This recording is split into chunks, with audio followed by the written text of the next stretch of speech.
Latest updates ఎప్పటికప్పుడు పొందడానికి big TV WhatsApp channel follow అవ్వండి. లింక్ డిస్క్రిప్షన్ లో ఉంది. వైసీపీ మాజీ మంత్రి జోగి రమేష్ వ్యవహారం ఇటు వైసీపీలో అటు టీడీపీలో అక్కిరాజేస్తోంది.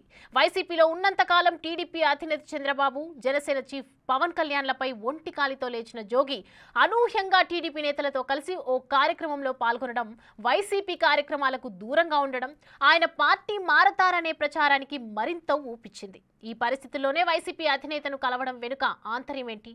జోగి రమేష్ వివరణతో జగన్ కూలయ్యారా? జోగి ఇష్యూ పట్ల తెలుగు తమ్ముళ్ళు ఏమంటున్నారు? జోగి భవిష్యత్తు కార్యాచరణ ఏంటో వాచ్ ది స్టోరీ. మాజీ మంత్రి జోగి రమేష్ వ్యవహారం తెలుగు రాష్ట్రాల్లో హాట్ టాపిక్ గా మారుతోంది. వైసీపీ అధినేతకు నమ్మిన బంటుగా పేరు తెచ్చుకున్నారు జోగి. కానీ అనూహ్యంగా విజయవాడలో గౌడ సంఘం ఆధ్వర్యంలో నిర్వహించిన సర్దార్ గౌతు లచ్చన్న విగ్రహ ఆవిష్కరణ ఉత్సవాల్లో పాల్గొన్నారు. ఈ కార్యక్రమానికి టీడీపీకి చెందిన వారే పెద్ద సంఖ్యలో హాజరయ్యారు. వైసీపీకి చెందిన జోగి రమేష్ ఒక్కరే హాజరయ్యారు. దాంతో ఆయన మీద వైసీపీ, టీడీపీ రెండింటిలో రాజకీయ రచ్చ చెలరేగింది. వైసీపీని వీడి జోగి రమేష్ టీడీపీలో చేరిపోతున్నారు అన్న టాక్ పెద్ద ఎత్తున వ్యాపించింది.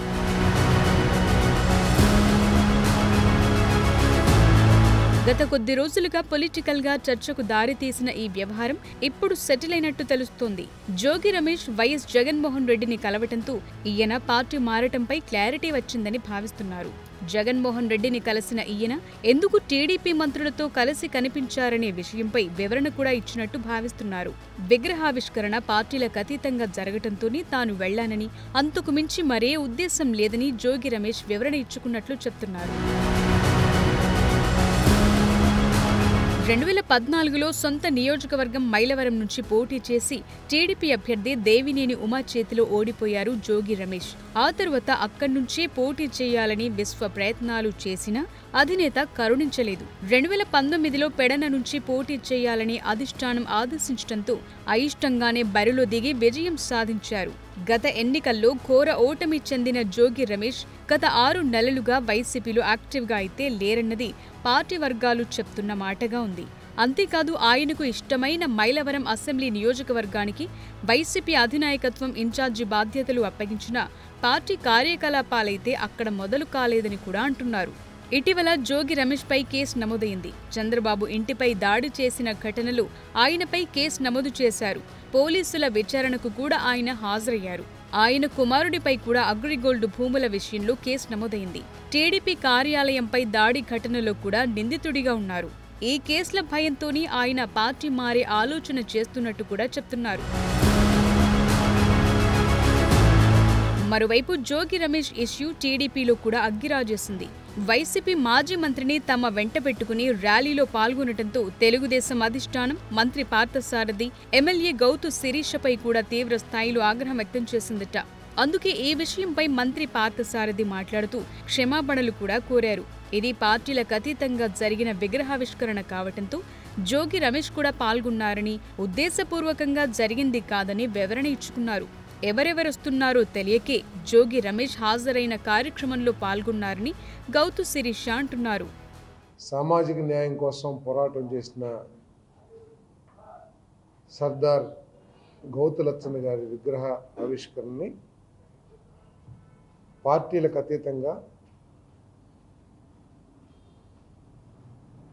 గౌడ సంఘ నూజివీడు నియోజకవర్గంలోని గౌడ సోదరులందరూ కలిసి కార్యక్రమం నిర్వహించడం జరిగింది.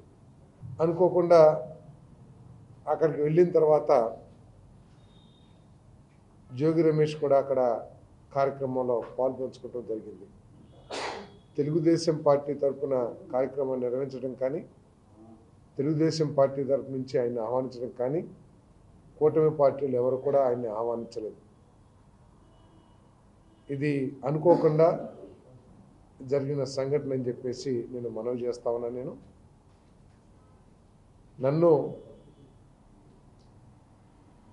మన ప్రీతమ నాయకులు గౌరవ ముఖ్యమంత్రి చంద్రబాబు నాయుడు గారు, లోకేష్ బాబు గారు నన్ను గౌరవించి ఆశీర్వదించి నాకు ఈ స్థానాన్ని కల్పించిన ధర్మిలా ఏ రోజు కూడా పార్టీకి నష్టం జరిగే కార్యక్రమాలు చేయనని చెప్పేసి కూడా ఈ సందర్భంగా తెలియజేస్తా ఉన్నాను.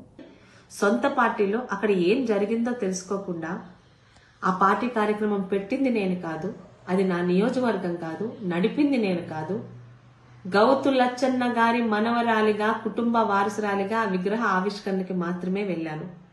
అక్కడ ఎవరెవరిని ఆహ్వాన సంఘం పిలిచారో నాకు ఎలా తెలుస్తుందండి? అయినా కూడా నాకు తెలియక జరిగిన పొరపాటు కాబట్టి భవిష్యత్తులో ఇలాంటివి జరగకుండా చూసుకుంటానని, ముఖ్యంగా తాతగారి విగ్రహ ఆవిష్కరణకి వెళ్ళినప్పుడు అక్కడికి ఎవరెవరు వస్తున్నారో ముందే కనుక్కొని వెళ్తానని పార్టీకి, పార్టీ పెద్దలకి, సోషల్ మీడియాలో విపరీతంగా రియాక్ట్ అవుతున్న సోషల్ మీడియా సోదరులకు, నన్ను అభిమానించి మా శిరీషమ్మ తప్పు చేయదు అని నమ్ముతున్న సోదరులకు కూడా మాట ఇస్తున్నాను. నేతల వివరణలతో అధిష్టానం కూలైన టీడీపీ శ్రేణులు మాత్రం అసంతృప్తిగానే ఉన్నారని అంటున్నారు.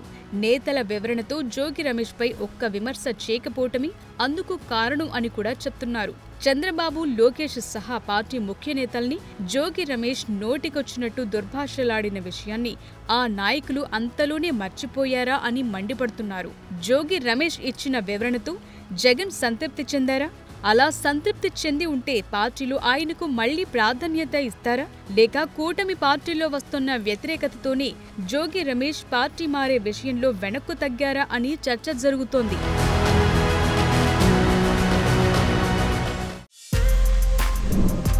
For more videos like this, subscribe Big TV channel.